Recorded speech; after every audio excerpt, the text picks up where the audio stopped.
Abra o seu coração e receba a palavra viva. Sim, abra o seu coração e receba da palavra viva de Jesus. E hoje, para ilustrarmos a mensagem que queremos trazer, nós temos a história que tem o título O Ferreiro. O Ferreiro. Havia um ferreiro que, após uma juventude cheia de excessos e pecados, entregou sua vida a Cristo.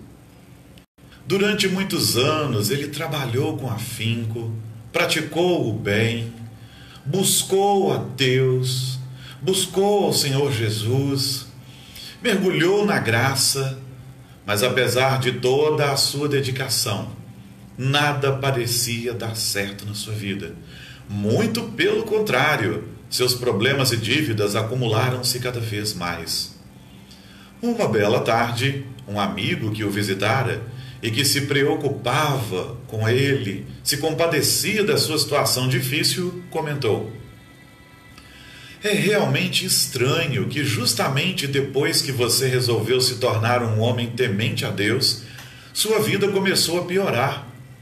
Eu não desejo enfraquecer a sua fé, mas apesar de toda a sua crença no mundo espiritual, nada tem melhorado." O ferreiro não respondeu imediatamente.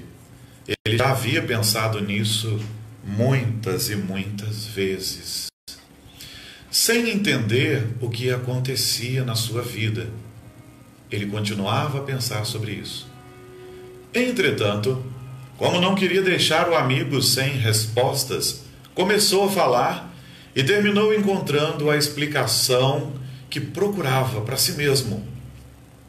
E eis o que ele disse para o seu amigo: "Eu recebo nessa oficina o aço ainda não trabalhado e preciso transformá-lo em espadas.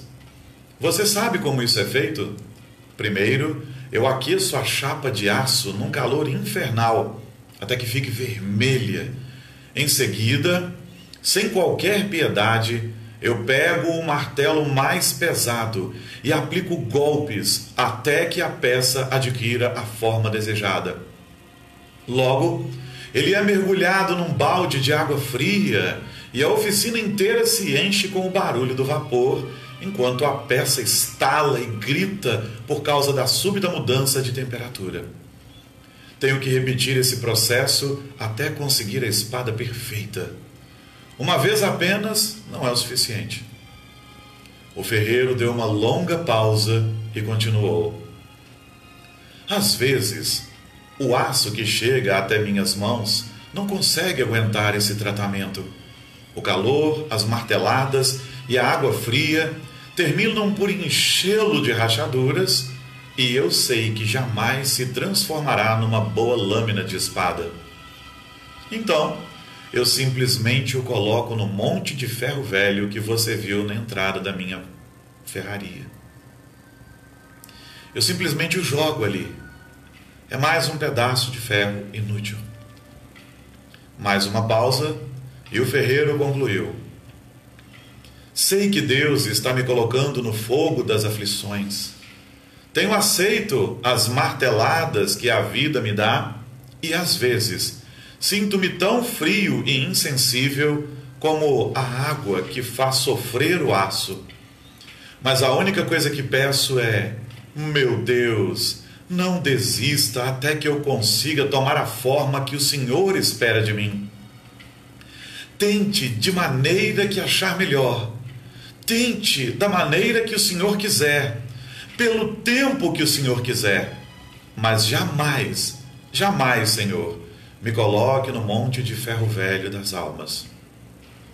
É claro que Deus não vai nos colocar no monte de ferro velho das almas, mas existe sim um lugar de perdição para aqueles que simplesmente ignoram a Deus e não aceitam o tratamento de Deus. É melhor o tratamento de Deus e às vezes o passarmos por aflições e sermos corrigidos do que nos perdermos.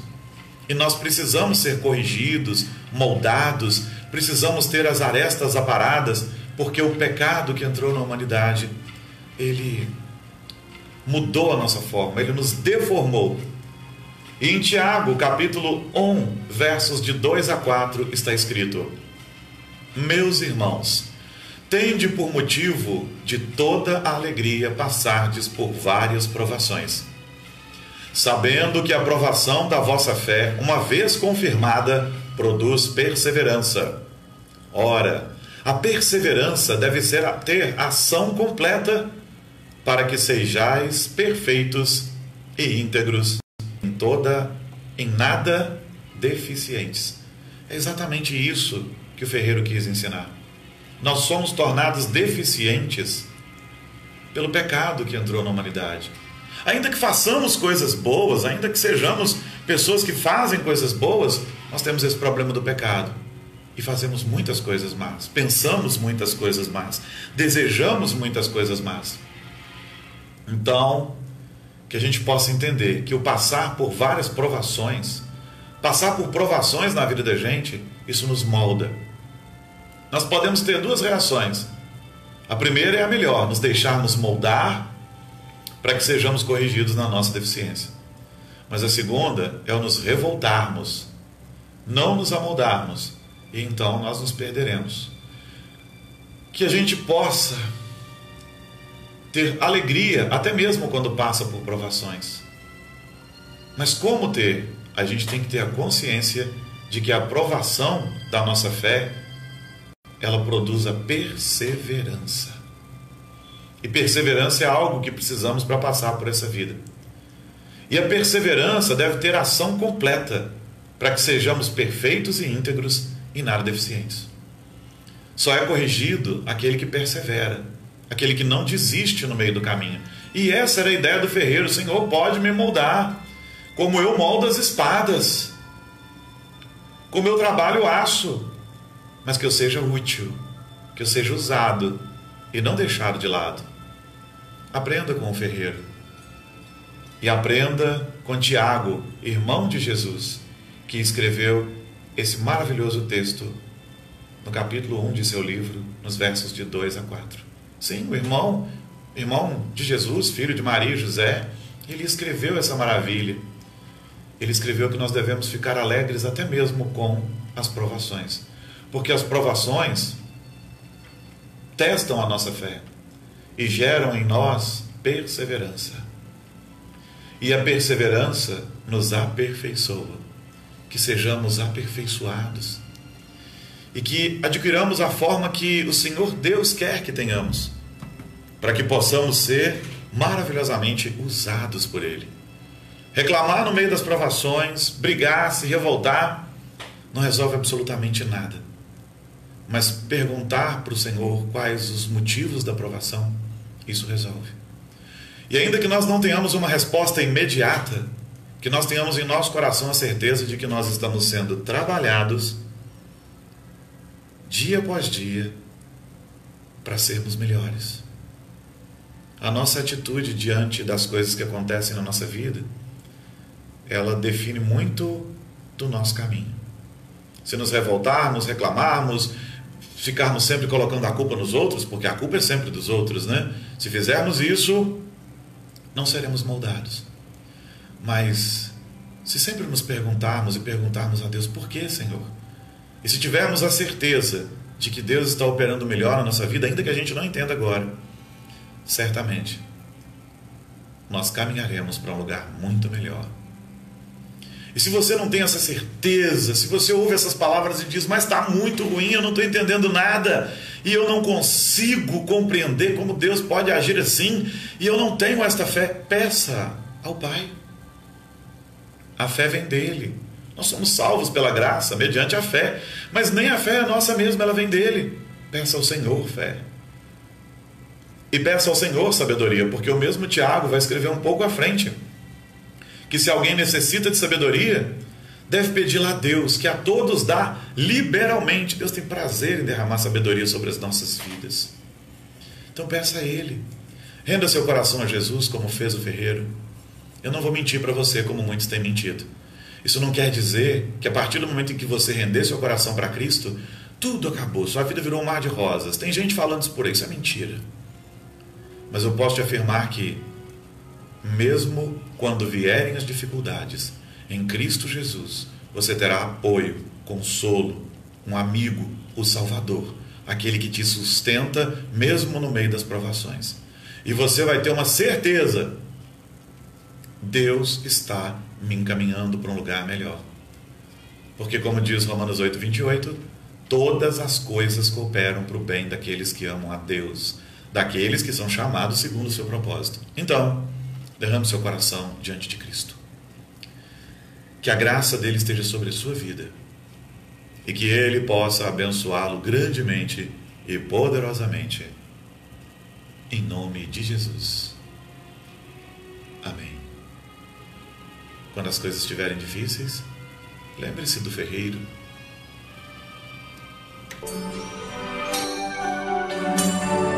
É tempo de falar com o Senhor do Universo.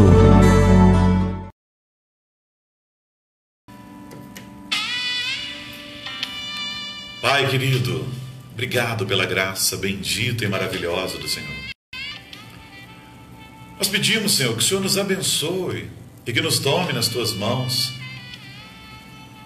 E nós pedimos, Senhor, que o Senhor visite cada vida. Nós falamos sobre aflições que nos aperfeiçoam, e tantas pessoas têm passado por aflições nos últimos tempos.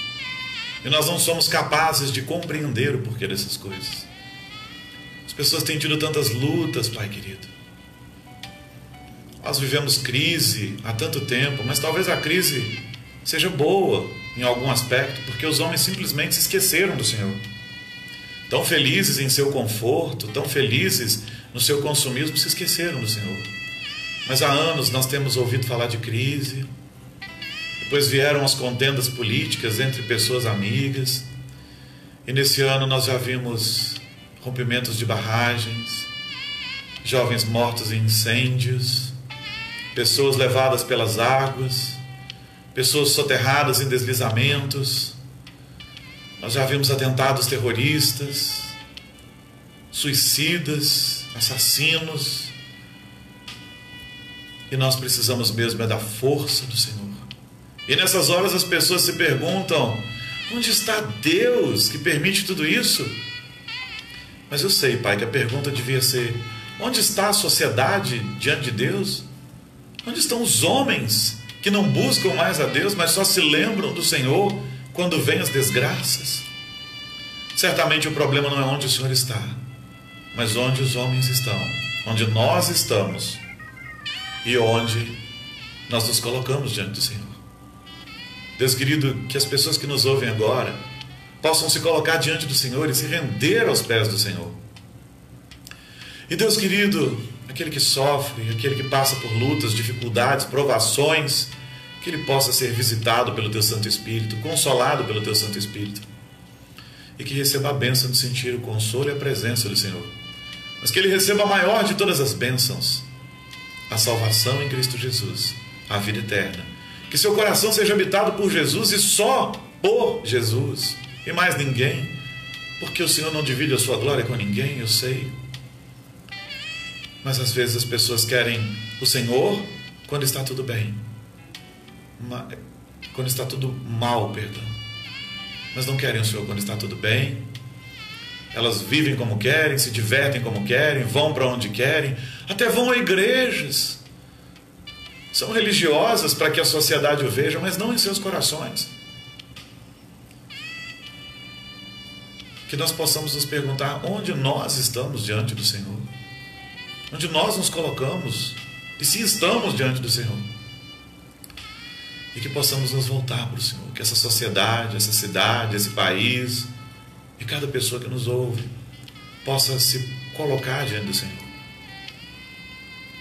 Ser um religioso não adianta, ter uma imagem que agrade os outros não adianta. Precisamos ter o coração habitado pelo Teu Santo Espírito e precisamos ser regenerados só pelo Senhor Jesus. Que creiamos e que sejamos transformados. Visita aqueles que nos ouvem agora. Em nome de Jesus. Amém. Amém, Senhor Jesus, porque só Tu és nosso Senhor e Salvador. Não tem outro. Não tem outro intercessor. Não tem outro. Só o Senhor. Consola essa sociedade. Transforme-a e aviva.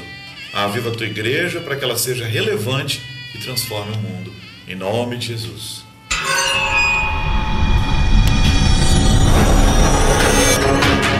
Conexão Sobrenatural. Porque só Jesus pode te ligar ao Pai. O resto é armadilha do inimigo.